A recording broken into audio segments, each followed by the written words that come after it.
नमस्कार, आप देख रहे हैं इंडिया न्यूज उत्तर प्रदेश उत्तराखंड और मैं हूं आपके साथ आयुष चित्रांश।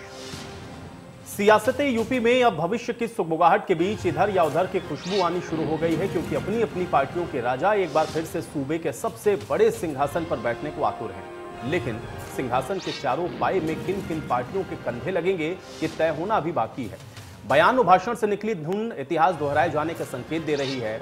अगर 2022 में किसी भी पार्टी को पूर्ण बहुमत नहीं मिलता है तो फिर हटबंधन से गठबंधन तक का सफर तय होगा, ये फिलहाल कहना अभी मुश्किल है।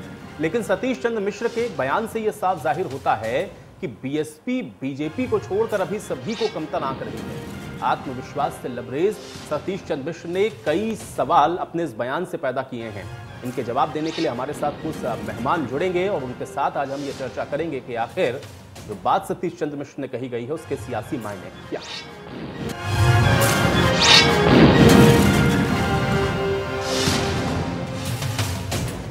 तो चुनावी मौसम है और सभी पार्टियां अपने अपने जीत के दावे करती हैं, लेकिन जो बात सतीश चंद्र मिश्र ने कही है उसने सवाल यह खड़ा किया है कि आखिर अपने दम पर जो बात कह रहे हैं सतीश चंद्र मिश्र की बीएसपी सरकार बनाएगी, दरअसल इसके सियासी मायने क्या हैं। क्योंकि चुनावी मौसम के अंदर सभी पार्टियां अपनी जीत के दावे तो करती हैं, लेकिन पूर्ण बहुमत के साथ सरकार बनाने का दावा सतीश चंद्र मिश्र अगर कर रहे हैं तो जाहिर बात है कि इसके अपने जो सियासी मायने हैं वो निकाले जा रहे हैं। हालांकि अभी प्रदेश के अंदर कौन सरकार बनाएगा इसके लिए इंतजार और करना होगा, क्योंकि जैसे जैसे चुनाव नजदीक आएंगे उसके बाद जो जनता का मूड है वो भी धीरे धीरे समझ में आना शुरू होगा। लेकिन हाँ, पार्टियां अपने अपने चुनावी अभियान में लगी हुई हैं।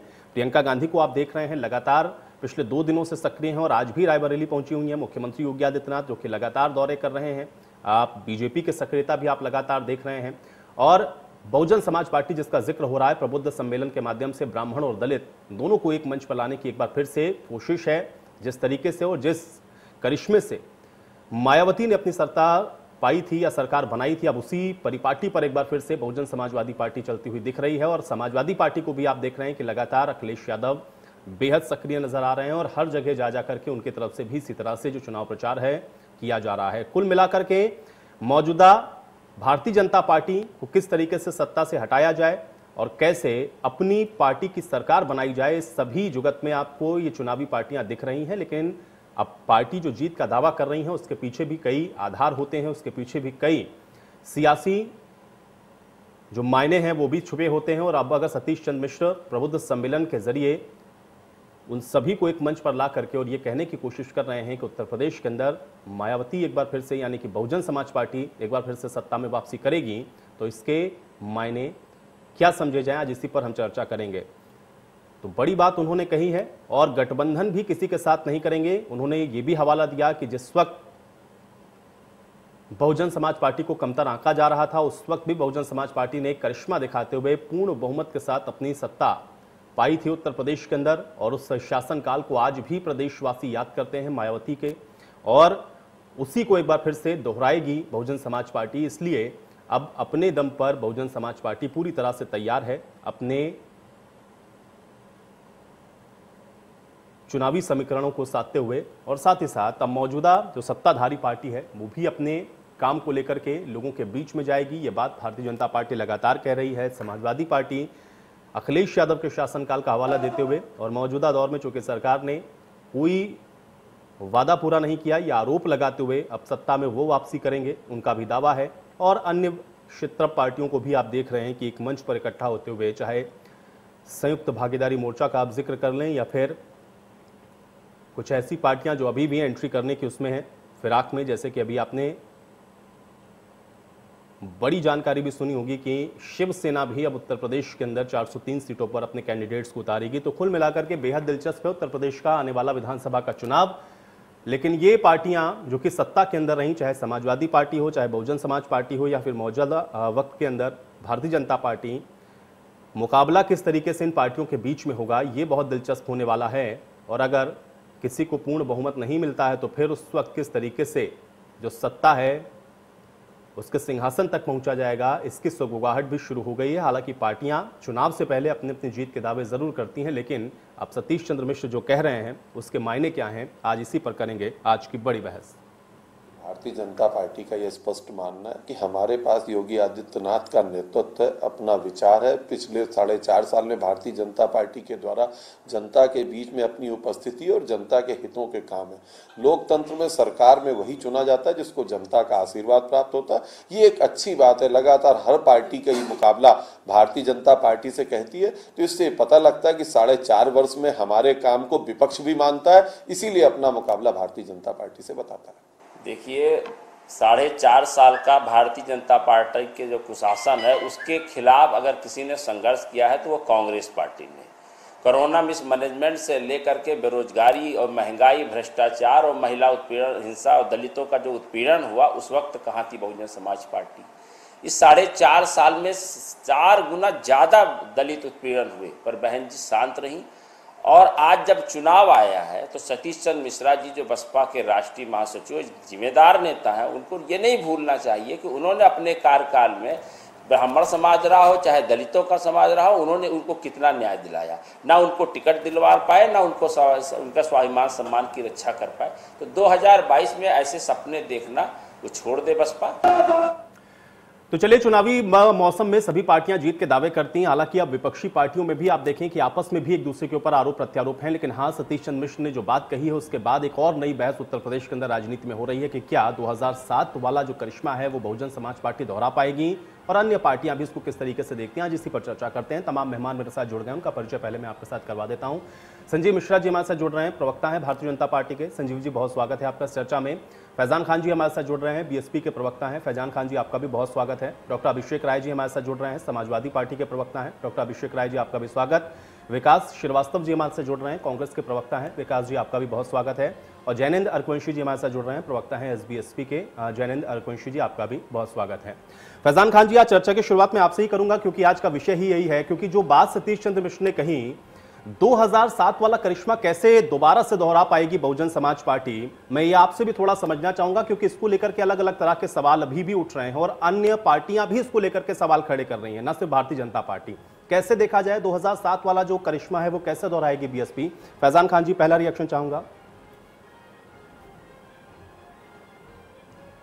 आयुष जी, जैसा कि आपने खुद कहा कि हमारे बहुजन समाज पार्टी के राष्ट्रीय महासचिव श्री सतीश चंद्र मिश्र जी ने इस बात का खुला ऐलान कर दिया है कि अपर कास्ट में खासतौर से ब्राह्मण समाज बहुत तेजी से बहुजन समाज पार्टी की तरफ जुड़ रहा है। इसके साथ मैं ये चीज़ भी कहना चाहूँगा, 7 तारीख में आपने देखा कि आदरणीय बहन कुमारी मायावती जी ने खुले तौर से ऐलान किया कि बहुजन समाज पार्टी का गठबंधन 2022 के लिए सिर्फ जनता के साथ होगा, ना कि किसी दल और नेता के साथ।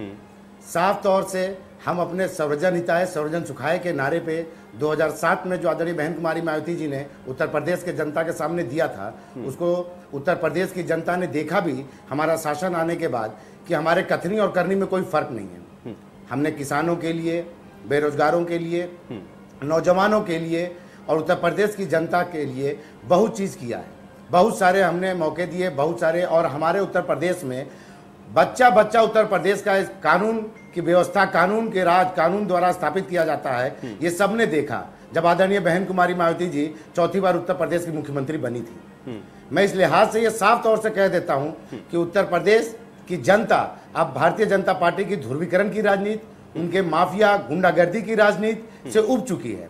लिहाजा समाजवादी पार्टी भी वही हरकत करती है जो भारतीय जनता पार्टी की है। उनके राज में भी हम दिन ने देखा कि अखिलेश जी के राज में भी देखा हमने कि माफियाओं गुंडों का कितना बोलबाला है। तो इसलिए उत्तर प्रदेश की जनता सर्वजन हिताय सर्वजन सुखाय के नारे पे ये बात साफ साफ समझ चुकी है कि अगर उत्तर प्रदेश में कानून द्वारा कानून का राज स्थापित कोई कर सकता है तो आदरणीय बहन कुमारी मायावती जी है। हम सारे दल को आप देख लें कि अगर उन्होंने कार्य किए होते तो किसी भी दल के साथ वो अपना समझौता नहीं करते। बहुजन समाज पार्टी अपने दम पर चुनाव लड़ने जा रही है और आदरणीय बहन कुमारी मायावती जी 5वीं बार उत्तर प्रदेश में 2022 में मुख्यमंत्री बनने जा रही हैं। ये साफ तौर से उत्तर प्रदेश में देखा जा रहा है। आपने विस्तारपूर्वक बता दिया, आपने सारे समीकरण भी समझा दिए, आपने ये भी बता दिया कि आप क्यों इतने आश्वस्त हैं। संदीप मिश्र जी, इसका जवाब दें, क्योंकि कानून व्यवस्था कहते हैं कि आप लोगों ने बहुत काम किया, अपराधियों पर इतनी कार्रवाई की है, जनता तो आपके साथ जाने वाली है। मायावती जी या फिर हम सतीश चंद्र मिश्र दोनों को कोट करें तो सीधे तौर पर उन्होंने इसी को सबसे बड़ा मुद्दा बनाया कि इसी बात को उत्तर प्रदेश की जनता याद करती है जब मायावती के शासनकाल का जिक्र होता है। इसलिए पूरी तरह से वो आश्वस्त हैं, 2007 वाला करिश्मा दोहराएंगे क्योंकि ब्राह्मण भी आपसे नाराज हैं। संजीव जी, जवाब दें इसका।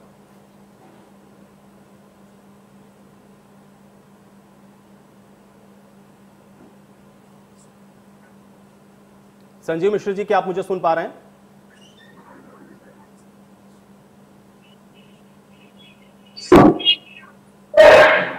संजीव मिश्र जी, संजीव मिश्र जी, एक बार अपनी ऑडियो अनम्यूट करें।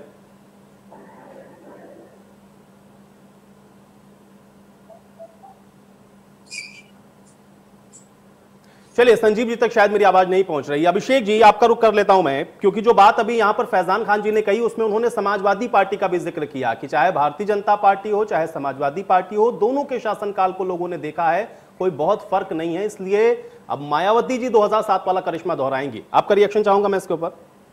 आयुष जी, देखे ना, बहुजन समाज पार्टी के प्रवक्ता मित्र को भी मैं सुन रहा था, कहते हैं तथ्यों में बड़ा अंतर रहा। 2007 में इनकी सरकार थी और 2012 के चुनाव देख लो आप, 2017 के चुनाव देख लो, इनके वोट परसेंटेज कितने गिरे? 8.2% वोट इनका कम हो गया 7 से लेके 17 में। आज 403 विधानसभा में इन्होंने चुनाव लड़ा, 19 विधायक थे। 19 विधायक में से आज इनके पास 3 विधायक बचे रह गए। तो जिस दल के पास नेता की ही कमी हो, वो क्या विपक्ष की भूमिका निभाएगी? पहली बात। दूसरी बात, अभी पंचायत चुनाव हुए, जैसे कहते हैं ना, मुरादाबाद में इनके 12 जिला पंचायत सदस्य जीते और उन्होंने जाके समर्थन कर दिया भारतीय जनता पार्टी को। तो सबको पता है कि इनके क्या ये करने वाले हैं। तो उत्तर प्रदेश की जनता बहुत साफ साफ जानती है कि इनके कहने और करने में कितना अंतर है।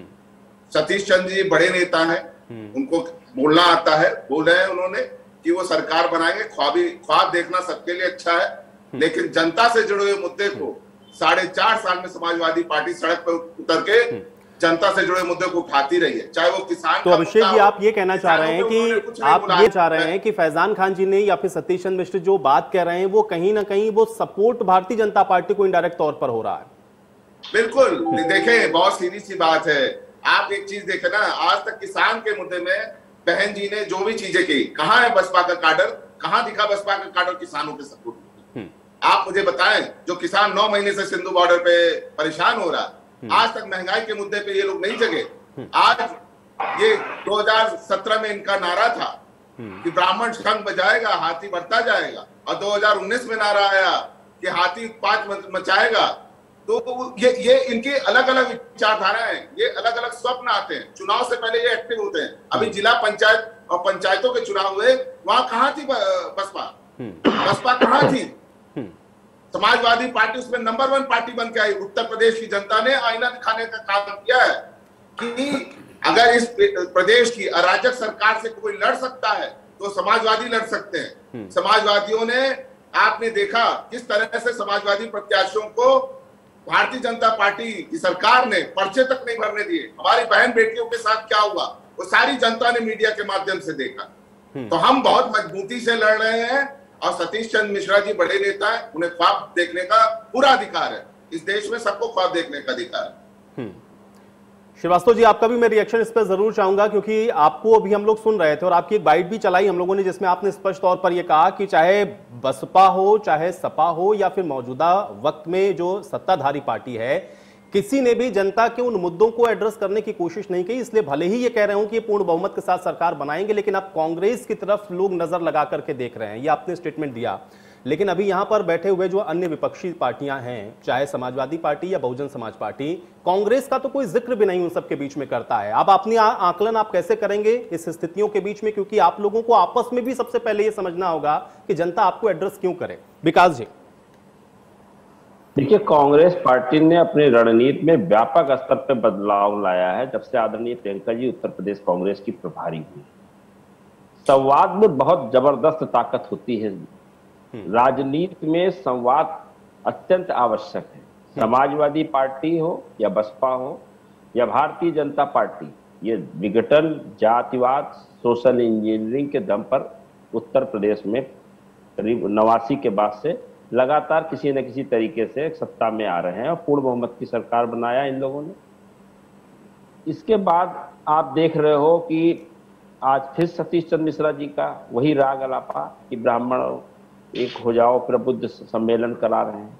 पर जब सोशल इंजीनियरिंग की बात होती है तो हम चाहते हैं कि हमारी बात को थोड़ा ध्यान से देखा जाए। 2007 में 86 ब्राह्मण नेताओं को आपने बहुजन समाज पार्टी ने कैंडिडेट बनाया। वो 2012 आते आते 68 हो गया और 2017 में 28 ब्राह्मण। और इस तीनों ब्राह्मणों को टिकट देने में अगर रेट देखा जाए तो 50 लाख से शुरू हुआ था, 12 और 15 करोड़ तक चला गया। ये एक सर्वविदित है, किसी से छुपा नहीं। अब मैं उस पर नहीं जाना चाहता हूं। मेन चीज है कि उत्तर प्रदेश में 2 बड़े राजनीतिक दल हैं जो कांग्रेस को बताते हैं कि कुछ नहीं है, पर करेक्टर की पॉलिटिक्स होती है, विचारों की राजनीति होती है। अति पिछड़ों का वोट लेने के बाद केवल मुलायम सिंह चीफ मिनिस्टर बनेंगे या उनका परिवार? ब्राह्मण वोट देगा, प्रचंड बहुमत से उनकी सरकार बनाएगा, ब्राह्मणों की हत्याएं होंगी। और इसके बाद क्या होगा कि जब समाजवादी पार्टी का कुशासन होगा, भ्रष्टाचार और अपराध चरम पे होगा, तो नारा दिया जाएगा चढ़ गुंडन की छाती पे मोहर लगाओ हाथी पर। और जब समय आता है तो गुंडे चढ़ गए हाथी पे और गोली मारे छाती पे। इस समाजवादी पार्टी के लिए नारा आया है कि जिस गाड़ी में सपा का झंडा समझो बैठा उसमें गुंडा। यानी लॉ एंड ऑर्डर के मामले में दोनों एक दूसरे के साथ हैं। और उत्तर प्रदेश में भारतीय जनता पार्टी ने इन्हीं को आधार बनाकर चुनाव लड़ा। धर्म विघटन के साथ साथ इन्होंने कुशासन को लिया, दोनों भारतीय सपा और बसपा का। उसका परिणाम क्या हुआ? महिला हिंसा से लेकर अपराध के मामलों में आज नंबर 1 पर है Uttar Pradesh. Bharatiya Janata party corona mismanagement में जो जिस तरह बुरी तरह फेल हुई, हजारों लोगों को गंगा में जिस तरह से लोगों बह रहे थे, अपने हिंदू मतदाताओं को जिस तरह डिसोन किया, उसके साथ साथ आप ये देख रहे हैं कि पन्ना प्रमुख है, 60 लोग लगभग एक पन्ने में होते हैं। पन्ना प्रमुख बना करके पहुंचेंगे, 60 लोगों में से 35 और 40 परिवार ऐसे होंगे जहां पर कोरोना मिसमैनेजमेंट में किसी की डेथ हुई होगी। एक भी ऐसा घर नहीं होगा जहां बेरोजगार लोग नहीं होंगे। उनका आने वाले 10 साल का कोई भविष्य नहीं होगा, उनके बच्चों का भविष्य अंधकार में दिखाई दे रहा होगा। तो संवाद बहुत बड़ी चीज होती है। और कांग्रेस पार्टी ने बहुत ही शांतपूर्ण तरीके से बिना मीडिया मैनेजमेंट शोर मचाए न्याय पंचायत स्तर पे अपना संगठन मजबूत किया, उसकी कमेटी बनाई और ऐसे ही संवाद को जोड़ा। संवाद के माध्यम से हम घर घर जा रहे हैं। और रहा सवाल करिश्माई नेता, तो हमारी नेता उस परिवार से आती है जिसने इस देश की एकता अखंडता के लिए शहादत दी है। इस देश का ठीक है, आप संवाद के माध्यम से लोगों के बीच में जाने की कोशिश कर रहे हैं। भले ही ये पार्टियां आपको एड्रेस ना कर रही हूं, लेकिन जनता करेगी। आपका रिएक्शन ठीक है, मेरे तक आ गया। जैनेंद्र रघुवंशी जी, एक रिएक्शन आपका भी, क्योंकि अब आप लोग भी तो अपनी वापसी की, या फिर आप लोग भी कह रहे हैं कि नहीं, अब आप लोग इस बार सत्ता के अंदर किंग मेकर की भूमिका में रहेंगे या सरकार भी आप ही बनाएंगे। कैसे देखा जाए, क्योंकि बहुजन समाज पार्टी बिना किसी गठबंधन के साथ पूर्ण बहुमत के साथ सत्ता में वापसी की बात कर रही है? आयुष भाई, एक चीज समझने की होती है कि सपने बड़े तो देखने चाहिए, लेकिन वो तभी देखने चाहिए जब आपको कुछ करना हो। यहाँ आपको तो कुछ करना ही नहीं है, मतलब बसपा को कुछ करना ही नहीं है। जो करना है वोट पे ठप्पा लगाना है या अंगूठा दबाना है, वो तो जनता को दबाना है। और जनता ने तो पिछले 10 साल 13 साल में मन बना लिया है कि चाहे 2007 से पहले इनका नारा था तिलक तराजू और तलवार, इनको मारो जूते चार। फिर इन्होंने ब्राह्मणों को किसी तरह बहलाया फुसलाया कि हाथी नहीं गणेश है, ब्रह्मा विष्णु महेश है, तो ब्राह्मणों ने वोट दिया। लेकिन फिर 2007 से 2012 में क्या हश्र हुआ उन जातियों का जिन्होंने वोट दिया था, अगड़ी जातियों का, वो सभी ने देखा। दूसरी चीज कि यहाँ पे मायावती जी ने मायावती जी बहन जी का नाम नहीं लूंगा, मैं कहूंगा बसपा ने, बसपा के अभी त्रिस्तरीय चुनाव हुए थे, तो आपने केवल जैसे मुरादाबाद का जिक्र किया सपा के हमारे बड़े भाई ने, लेकिन मैं बताना चाहूंगा ये केवल मुरादाबाद का हाल नहीं है।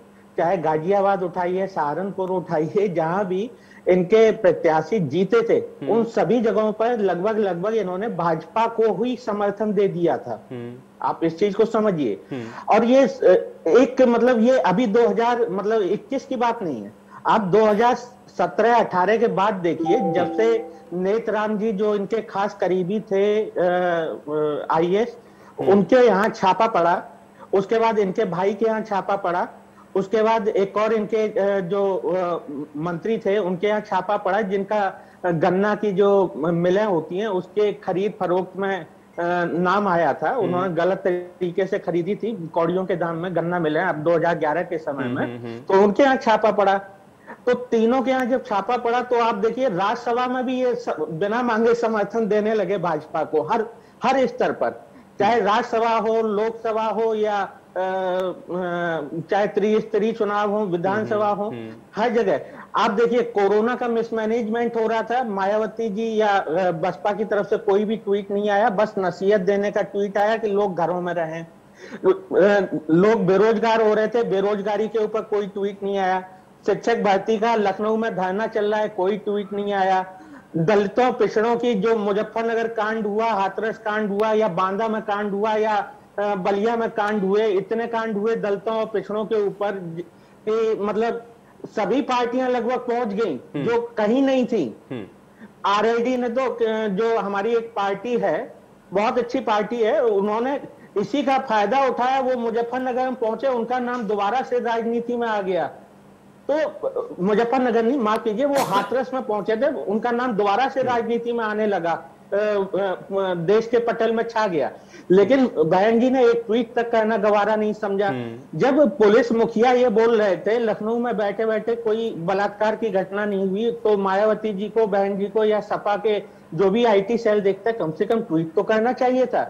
तो मैं ये बताना चाहूंगा कि ऐसी अनगिनत घटनाएं हैं जहां से आपको समझ में आएगा कि ये भाजपा का ही, अब जैसे आप हमारे ही एक पूर्व सहयोगी और शायद दोबारा से सहयोग हो जाए, ओवैसी जी के ऊपर आप B टीम का जो थप्पा लगाते हैं ना, कर्मों से आपको लगाना चाहिए बसपा के ऊपर, क्योंकि वो जिस हिसाब से काम कर रही है आजकल कि किसी भी चीज में वो ठीक है। भाजपा का अर्कवंशी जी, मैं समझ गया, आपने भी कमोबेश वही बात कही जो अभिषेक जी ने कही कि ये कहीं ना कहीं फायदा भारतीय जनता पार्टी को पहुंचाने की बात कर रहे हैं, क्योंकि आप लोगों ने भी बहुत सारे एग्जांपल दिए, उसका जवाब मैं ले लूंगा। लेकिन भारतीय जनता पार्टी से भी मैं एक रिएक्शन लेता हूं। संजीव जी, अगर आपको मेरी आवाज मिल रही हो, सवाल इसी बात का है, चूंकि आप लोग जिस बात को उठा रहे हैं उसी को आधार बनाते हुए, क्योंकि कानून व्यवस्था आप कहते हैं कि बहुत बेहतर हो गई, सभी पॉलिटिकल पार्टियां कह रही हैं, डाटा के साथ कह रही हैं कि नहीं, यही सबसे बड़ा मुद्दा उत्तर प्रदेश के अंदर है, इसके अलावा भी अन्य मुद्दे। कैसे देखा जाए? सतीश चंद्र मिश्र कह रहे हैं 2007 वाला करिश्मा वो दोहराएंगे क्योंकि ब्राह्मण नाराज है आपसे। संजीव जी, तो देखिए, एक महत्वपूर्ण बात की है आज सतीश मिश्रा जी। सतीश मिश्रा जी ने स्पष्ट कहा कि उनकी लड़ाई भारतीय जनता पार्टी से सीधी। मुझे लगता है कि हमारे साथ जो समाजवादी पार्टी के, कांग्रेस के और सुबह सपा के ये सारे जितने लोग भी साथी लोग बैठे हैं, इनसे अगर आप पूछेंगे तो कि लड़ाई आपकी 2022 में किससे हो, तो मुझे लगता है कि ये सब यही बताएंगे कि भारतीय जनता पार्टी से लड़ाई। तो पहले तो ये तय कर लें आपस में कि किसकी लड़ाई है, क्योंकि इन सबकी ही सरकारें बनी जा रही और सबकी लड़ाई भारतीय जनता पार्टी। ये आपस में तय कर लें पहले कि कौन कितने पानी में रहेगा। मुझे लगता है कि सारी चीजों का रिजल्ट सामने आ जाए। जहां तक भारतीय जनता पार्टी का सवाल है, तो निश्चित रूप से हम बूथ लेवल पर भी काम कर रहे थे, अब हम पन्ना प्रमुख की भी नियुक्तियां करने जा रहे हैं और बड़ा संगठन है हमारा। ये सारे राजनीतिक दल, खासतौर से जो क्षेत्रीय राजनीतिक दल हैं, जो राष्ट्रीय राजनीतिक दल भी है, कांग्रेस की भी मैं बात करूंगा, तो इनके पास वो महत्वपूर्ण वो पहना संगठन नहीं है। मुझे लगता है कि इनको थोड़ा बहुत आत्मचिंतन करके संगठन को और बहुत मजबूत बनाने की जरूरत थी। मुझे लगता है कि 2022 का चुनाव बहुत करीब है और इतने कम समय में संगठन उतना मजबूती से बनना बड़ा मुश्किल होता है। तो मुद्दई आधार पर और जनता से कनेक्टिविटी करके अगर कुछ किया होता इन्होंने, तो आज इनको ये नौबत नहीं आती, आज इनका संगठन भी होता, आज इनके पास मुद्दे भी होते। लेकिन मुद्दा विहीन दल हैं और ये संगठन विहीन दल हैं। मुझे लगता है कि आने वाले समय में 2022 के चुनाव नहीं, में लेकिन संजीव जी इस बार चुनौती इसलिए है क्योंकि पिछली बार में तो आपने बता दिया कि समाजवादी पार्टी ये डिलीवर नहीं कर पाई, ये काम नहीं कर पाई, आप आएंगे तो ये करेंगे। अभी आपको अपना रिपोर्ट कार्ड भी देना होगा, विपक्ष इस पर सवाल खड़े जरूर करेगा कि आपने जो वादे किए थे उनका क्या हुआ। और दूसरा ये है कि अब पॉलिटिकल पार्टी तो अपने अपने जीत का तो दावा करेंगी ही ना भाई, वो अपनी तरीके से तैयारी में लगी हुई है। और एक चीज और भी बहुत बड़ी है, क्योंकि ब्राह्मणों की नाराजगी को लेकर के जो बार बार बात उठ रही है, क्योंकि इन समीकरणों को कोई नकार नहीं सकता है। डिबेट में बैठ के भले ही आप यहां पर कहें कि नहीं हम तो विकास की पॉलिटिक्स करेंगे, हमारे में ये समीकरण साधने की कोई जुगत नहीं है, लेकिन ये बहुत सच्चाई है, खासतौर से उत्तर प्रदेश की। कैसे करेंगे, यही तो सवाल है ना, क्योंकि हर कोई प्रबुद्ध सम्मेलन कर रहा है। देखिए यही है ना, एक्चुअली मैं ब्राह्मणों को बहुत अच्छे तरीके से पता है। अगर मैं ब्राह्मणों की बात करूं या प्रबुद्ध वर्ग की बात करूं, प्रबुद्ध वर्ग ने इन सब की सरकारों को देखा है। जहां तक कांग्रेस की बात है, इसमें कोई दो राय नहीं है। 32 साल कांग्रेस बेहाल हो गए, और 32 साल से कांग्रेस बेहाल क्यों हुई है, मुझे लगता है कांग्रेस अगर इस पर चिंतन भी कांग्रेस नहीं बेहाल हो गई, 32 साल में यूपी बेहाल हो गया है। नहीं, मुझे दोनों चीज आपकी जबरदस्त सरकार ने उत्तर प्रदेश को बुरी तरह बेहाल कर दिया है। बेरोजगार आपसे सवाल कर रहे हैं, किसान आपसे सवाल कर रहे हैं, महिलाएं हिंसा का शिकार हो रही हैं, तो उसमें कांग्रेस की बहाली बात रख लूं क्या? चलिए ठीक है, एक सेकंड संजीव जी, बहुत जल्दी से खत्म करें, ठीक है, मुझे हेडलाइन लेनी है अभी, बहुत जल्दी से एक शार्प रिएक्शन। अरे देखिए, इसीलिए मैंने कहा है कि भारतीय जनता पार्टी ने जो काम किया उसके परिणाम मिले हैं। 14 में, 17 में, 19 में, और विपक्षी दलों ने सारे गठबंधन करके देखे, सारी चीजें तय करके इन्होंने देखी हैं, लेकिन उनको कहीं कोई लाभ नहीं मिला है। और 2022 में इसी तरीके की अगर किया रही, ठीक है, कुल मिलाकर संजीव जी आप ये कह रहे हैं क्योंकि सबका मुकाबला अल्टीमेटली होना तो भारतीय जनता पार्टी के साथ भी है, और उसका एक तर्क ये भी है कि भाई सत्ता में आप हैं तो भी आपके ही साथ तो मुकाबला होगा ना, जो सत्ता में नहीं है वो तो आपस में अपनी अपनी जीत और हार की बात करेंगे ही।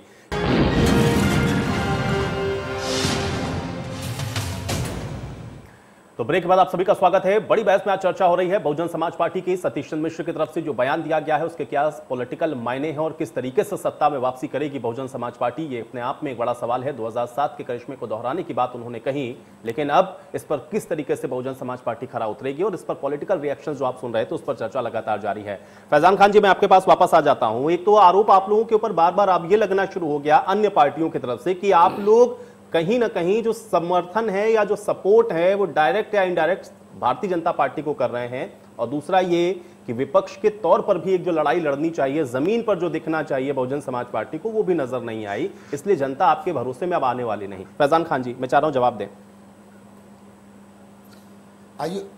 आयु जी, थोड़ा सा समय मुझे दीजिएगा क्योंकि सारे दल ने बहुजन समाज पार्टी से सवाल पूछा है, मुझे सबको जवाब देना है, इसलिए थोड़ा सा समय मुझे दे दीजिएगा, सबका जवाब देना है। सबसे पहले मैं भारतीय जनता पार्टी से का जवाब देना चाहता हूं। प्रवक्ता बीजेपी साहब, उन्होंने कहा कि पन्ना प्रमुख ये लोग बना रहे हैं और जा रहे हैं। मुझे बस आयु जी इनसे एक सवाल पूछना है कि क्यों इनका पन्ना प्रमुख सिर्फ ध्रुवीकरण की राजनीति और चुनाव के राजनीति में एक्टिव होता है। मैं पूछता हूं, कोरोना काल में गंगा किनारे जब लाशों का ढेर था तब इनके कार्यकर्ता और पन्ना प्रमुख कहां पर थे? जब उत्तर प्रदेश में महंगाई चरम पर है तब इनके पन्ना प्रमुख कहां पर हैं? जब रोजगार के लिए जनता दर बदर भटक रही है तब इनके पन्ना प्रमुख कहां पर हैं? सिर्फ ध्रुवीकरण की राजनीति जब होना होता है, हिंदू मुस्लिम की राजनीति होता है, तब इनके पन्ना प्रमुख दिखते हैं। जब चुनाव आता है तब इनके पन्ना प्रमुख दिखते हैं। अब रही बात समाजवादी पार्टी की, आप समाजवादी पार्टी ने कहा और प्रवक्ता एसबीएसपी ने भी कहा कि ये ट्विटर की राजनीति करते हैं। मैं सीधा सवाल इनसे करता हूं, माननीय अखिलेश यादव जी, सांसदीय क्षेत्र है आजमगढ़, 5 साल में आयुष जी, मैं इन दोनों प्रवक्ताओं से चैलेंज करता हूं, आप आजमगढ़ के किसी एक नागरिक से पूछ लीजिए अगर 5 साल में आजमगढ़ में वो कहीं पर गए हुए हों। जो शख्स अपने सांसदीय क्षेत्र में नहीं जा सकता है वो उत्तर प्रदेश में क्या भ्रमण कर रहा होगा यह बखूबी समझ सकता है। जनता इनके भारतीय जनता पार्टी और समाजवादी पार्टी के माफियाओं से तंग आ चुकी है। जनता का काम, एसबीएसपी ने इनको कहा गन्ना किसान का रेट हो गया। उत्तर प्रदेश में बहुजन समाज पार्टी 2007 में जो कहा वो करके दिखाया। हमने गन्ना किसान का मूल्य दोगुना करके दिखाया, जो भारतीय जनता पार्टी अपना घोषणा पत्र में कहती रह गई लेकिन जनता को ठगती रह गई। रही बात कांग्रेस की, कांग्रेस हमसे सवाल कर रही है। मैं पूछता हूं, 2007 से 2012 में हम सत्ता में थे, हमसे सत्ता अगर जनता ने छीना तो किन्हें सत्ता दिया? समाजवादी पार्टी को बहुमत की सत्ता दी। और समाजवादी पार्टी ने क्या किया 2017 में? वो कांग्रेस के साथ बहुमत की सरकार होने के बावजूद उनकी इतनी हैसियत नहीं थी कि वो खुद जनता के बीच में आ सके। वो क्या काम किए होंगे 2017 तक आप समझ सकते हैं कि उन्हें कांग्रेस का सहारा लेना पड़ा। और रही बात आपका, आयुषी में जवाब दे दूं, आपने कहा पे आरोप लग रहा भारतीय जनता पार्टी का, हम इस बात का खुला चैलेंज करते हैं कि इस बार बहुजन समाज पार्टी 2022 में किसी से भी गठबंधन नहीं कर रही है और इसी समाजवादी पार्टी से हमने संसद में 2019 में अगर गठबंधन किया तो भारतीय जनता पार्टी को रोकने के लिए। चलिए फैजान जी, आपकी ये क्लिप में रखूंगा, आपकी ये क्लिप में रखूंगा, और क्योंकि राजनीति के अंदर कोई चैलेंज मत दिया करिए, क्योंकि किस तरीके से राजनीति पलटती है ये आप भी बहुत बेहतर जानते हैं। डॉक्टर अभिषेक राय जी जवाब दें। बिल्कुल रखिएगा, मैंने साफ तौर से मैं अभी मान लेता हूँ, हमने समाजवादी पार्टी के साथ गठबंधन किया। ठीक है। डॉक्टर अभिषेक राय जी। आयुष भाई, मैं अभी फैजान भाई को सुन रहा था। सबसे पहले फैजान भाई को मैं करेक्ट करना चाहता हूं कि माननीय अखिलेश जी 2019 में सांसद हुए, जब आपने हमारा हाथ पकड़ के 10 सीटें आप जीती। 2014 में 0 पे थे आप, 0 सीटें थी। हमारी मदद से आपने 10। सर आपके हाथ पकड़ के नहीं, आपने तो कांग्रेस का हाथ पकड़ के बीजेपी को फुल बहुमत की सरकार बनाने का मौका दिया। रहने वाला हूँ फैजान साहब, सुनिए आप, आजमगढ़ ने माननीय अखिलेश जी ने आजमगढ़ में गुमशुदा का पोस्टर आयुष जी कहिए, मैं दिखा दूं आपको, सोशल मीडिया पे लगातार चल रहा है। चलिए फैजान खान जी आप सुन लें, फैजान खान जी सुन लें, आप फैजान खान जी सुनते, अभिषेक जी की बात को सुनिए, आपने आरोप लगा दिया, आप सुनते हैं। एक विधानसभा जीत के आपके सुखदेव राजभर आजमगढ़ से आते हैं, विधानसभा अध्यक्ष थे, वो छोड़ के माननीय अखिलेश जी के शरण में चले आए। आपके कितने विधायकों का नाम गिनाऊं मैं? एक वंदना सिंह सकड़ी से वो छोड़ के चली आई। मैं एक विधायक का नाम गिना सकता हूं। आजमगढ़ की बात बहुत है, दूसरों के सहारे कब तक चलेंगे? आज ही मैं अभी भाजपा के प्रवक्ता को अभी सुन रहा था, वो अभी कह रहे थे कि पार्टियों को डिसाइड करना चाहिए कि कौन उनसे लड़ेगा और कौन नहीं लड़ेगा। भाई सरकार में आप हो, महंगाई का उत्तर आप नहीं दे रहे हो। जो 2014 में डायन होती थी, जो आज क्या है महंगाई, सरसों का तेल महंगा कर दिया, दाल महंगी कर दी, गरीबों के थाली से रोटी गायब हो गई। आपने किसानों की बात नहीं सुनी, उर्वरक खाद महंगे कर दिए। आज सबसे महंगी बिजली उत्तर प्रदेश में मिल रही है। तो समाजवादी पार्टी हर वर्ग के मुद्दे उठाएगी।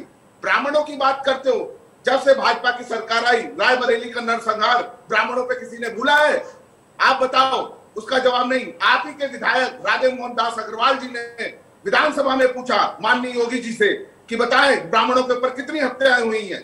उन्होंने सदन में जवाब आया 92 इनकाउंटर हुए, 92 इनकाउंटर हुए ब्राह्मणों पे। तो ब्राह्मणों को आप लोगों ने परेशान किया।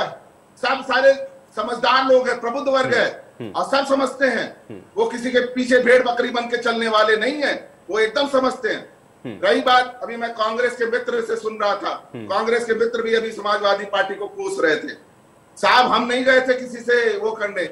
आपकी सोच लो, रायबरेली या अमेठी की सीट हर बार समाजवादी पार्टी माननीय सोनिया गांधी जी और माननीय राहुल गांधी जी के लिए वहां कैंडिडेट नहीं खड़ी करती है। आप कैसे आरोप लगा सकते हो हम पे? सोचना चाहिए, समझना चाहिए।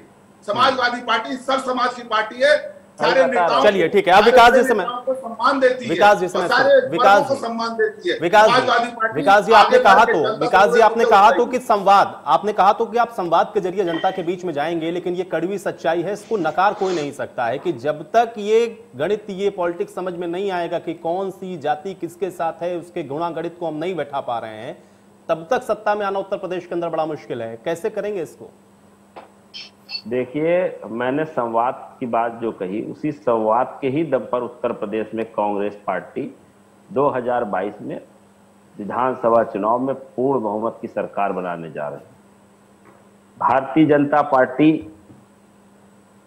समाजवादी पार्टी की बी टीम की तरह ही काम कर रही है, क्योंकि जिस दिन भारतीय जनता पार्टी उत्तर प्रदेश में पनपी है, उसी दिन समाजवादी पार्टी, दोनों एक ही सिक्के के दोनों पर है।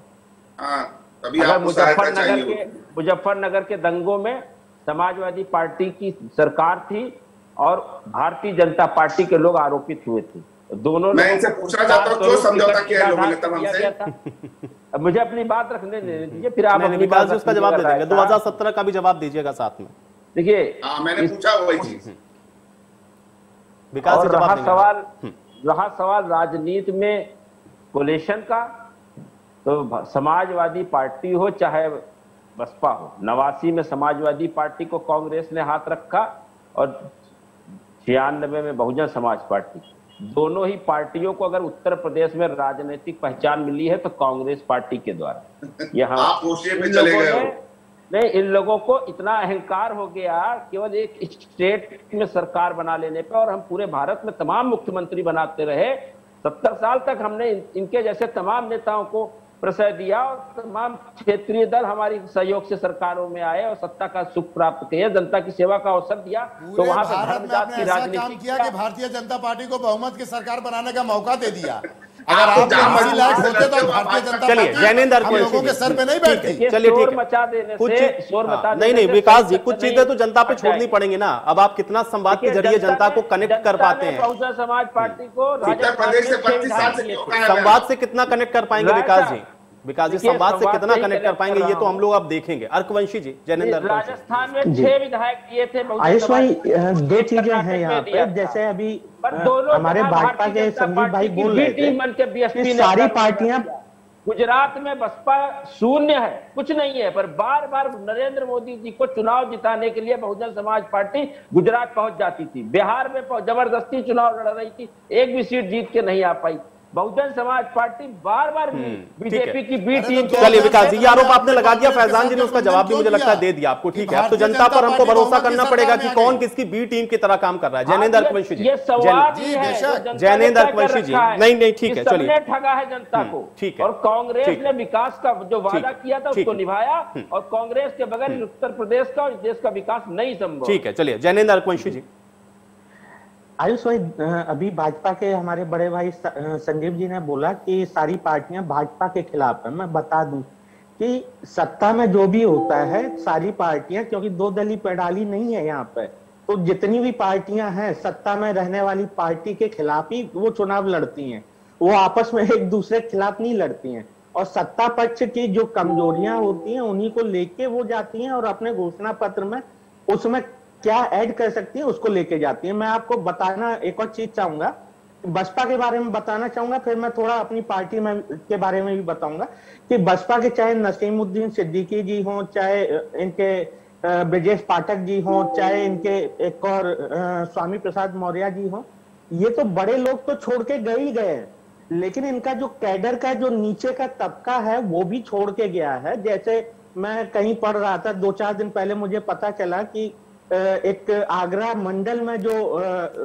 लोगों को जोड़ने का संगठन को खड़ा करने का काम किया एक चित्तौड़ जी हैं, वो दूसरी पार्टी में चले गए हैं। जो आजकल रावत जी ने एक नई पार्टी बनाई है उसमें चले गए। ऐसे ही जो आगरा बेल्ट है उसको ये बोला जाता है कि एशिया की सबसे बड़ा जो जाटव समाज है वो उसी बेल्ट में रहता है। ऐसे ही चाहे आप सहारनपुर या आजमगढ़ की तरफ चले जाइए, सभी जगह इनका जो नीचे का कैडर है, संगठन है, वो लोग छोड़ के गए हैं। जी, मैं अपने भी विचार बताऊंगा। नहीं, वो उसका फायदा तुमको मिलेगा ना भाई। चंद्रशेखर जी के साथ तो इनकी मुलाकात हो ही रही है, तस्वीर भी कुछ दिन पहले असदुद्दीन ओवैसी जी ने ट्वीट की थी, राजभर जी भी उसमें साथ में थे। तो अब आपका कैडर टूट रहा है तो फायदा तो उनको होगा ही ना, इसलिए उसका जिक्र कर रहे हैं जैनेंद्र जी। बिल्कुल, हमारा कैडर टूटा सर, स्टिंग ऑपरेशन हुआ यूजी, पूरे जनता ने देख लिया, पूरा देश ने देख लिया। ठीक है, अर्कवंशी जी कंप्लीट करें। ठीक है, अर्कवंशी जी को कंप्लीट, अर्कवंशी जी, हाँ ठीक है, वो देखा सबने देखा। अर्कवंशी जी कंप्लीट करें सीडी के ऊपर, अपने बारे में वो मैं सीडी के ऊपर डिबेट कर चुका हूं, उसमें बता चुका हूं। उन्होंने जो 3 बातें कही थी उसमें एसपी बीएसपी का कहीं भी नाम नहीं लिया था उन्होंने। दूसरा, उन्होंने ये बोला था कि हम अपनी सीट नहीं बेचेंगे, और तीसरा उन्होंने कहा था चुनाव लड़ने के लिए, मतलब चाहे आप लड़वा लो, मेरी ही पार्टी के सदस्यों को लेके अपना पैसा खर्च करना पड़ेगा, हमारे पास इतना पैसा नहीं है। उन्होंने ये कहा था, साफ सी 3 बातें कही थी। आप बताइए इसमें कहां गलत है? तीनों लोग क्या भारतीय जनता पार्टी को सपोर्ट करेंगे? क्या आगे बताता हूं कि जब तक बहन जी उत्तर प्रदेश की ऐसी मुख्यमंत्री रही हैं जो 4 बार रही हैं, उन्होंने कभी भी दबाव की राजनीति भाजपा के खिलाफ उपयोग नहीं की पिछले 4-5 साल में। दूसरी चीज मैं बताना चाहूंगा कि हमारा जो मुद्दा है वो शिक्षा का है, उसमें कोई भेदभाव नहीं जाति मजहब का। बिजली फ्री देने का है, 300 यूनिट 400 यूनिट जो भी उस समय का बजट छोड़ के जाएगी भाजपा, अगर उसने बिल्कुल ही कर्जा नहीं चढ़ा दिया होगा उस हिसाब से वो बिजली का मुद्दा है। तीसरा है स्वास्थ्य का मुद्दा, तो स्वास्थ्य में देखिए अर्कवंशी जी देखिए, आप मेरे पास समय की कमी है, मैं आपका मैनिफेस्टो जिस दिन जारी होगा उस दिन मैं पूरा विस्तार से आपके साथ चर्चा करूंगा इस विषय पर। संजीव मिश्रा जी, ये सभी पार्टियां चूंकि लड़ेंगी तो आपके खिलाफ, और इसमें सभी ये दावा अगर कर रही हो तो चुनौती तो है कम से कम भारतीय जनता पार्टी के लिए। संजीव मिश्रा जी। नहीं, मैंने तो पहले भी कहा और फिर कहूंगा कि चुनौतियां ये लोग आपस में ही तय कर लें, क्योंकि जब सबकी लड़ाई, और खासतौर से जिस तरीके की बात हो रही है कि जिनकी सत्ता होती है लड़ाई उसी से होती है, लेकिन इस तरीके की बात चाहे सुबह सपा के साथी हो, चाहे कांग्रेस के साथी हो, चाहे सपा के साथी हो, चाहे बसपा के साथी हो, ये सब तो अपनी सरकार ही बनाए ले रहे हैं। तो भाई 52 से लेके 97 तक तो आप भी सभी के साथ घूम रहे थे, कभी जनता दल में, कभी इस दल में, कभी उस दल में। रुको ना भाई, रुको ना, तो क्या हुआ? इतने गट्स नहीं, मुझे ये तो बता दीजिए, इतने गट्स होने थे, दूसरे दलों के साथ लड़ते रहे, इतने गट्स तो लाओ अपने अंदर कि वो पार्टियां जो सत्ता में हो वो आपको कुछ समझे, इतने गट्स भी होने चाहिए।